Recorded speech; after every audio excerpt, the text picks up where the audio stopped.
between 3 to 4 hours. There is one on record that lasted 11 and a half hours. Both sides sat at either side of the table staring each other down, and for fear of looking weak to the other side by even getting up to go to the bathroom, they let it go on for 11 and a half hours. Now all talks in this building are translated into 2 languages, Hangul or Korean and English.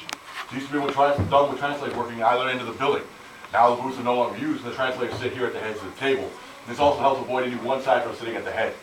The microphones you see on the table here are manually recorded 24 hours a day. Everything that's said here is kept on record. Please, ma'am, stay on this side of the soldier truck. Go behind you. The microphones here are manually recorded 24 hours a day. Also, along with the UN flag, represent the military demarcation line as it runs through the building. In other words, those of you on my left are standing in communist North Korea, while the rest of us are still relatively safe in the Republic of Korea. That's North Korea. All right.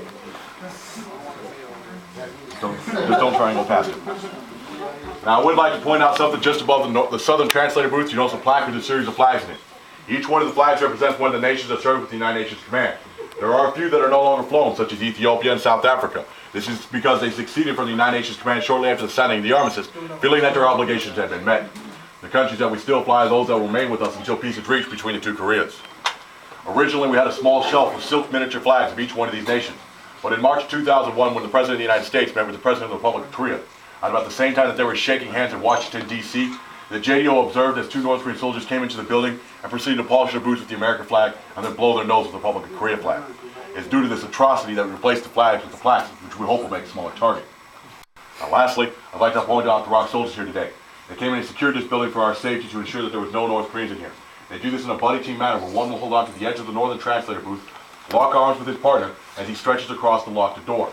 The reason this is done is because in 1997 there was an attempt by North Koreans who staged themselves on the outside of the door and waited for the ROK soldiers to come.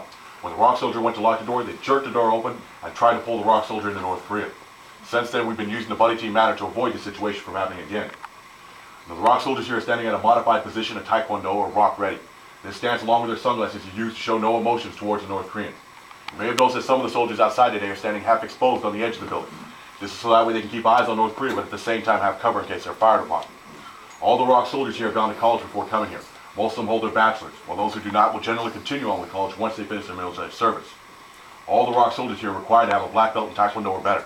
Most hold black belts in Taekwondo, Hapkido, and this one also holds an additional one in Jiu-Jitsu. You are welcome to take pictures with the ROK soldiers, but please do not disturb them. Now, if you have any questions, once again, please feel free to ask. I will be standing over here on the safe side.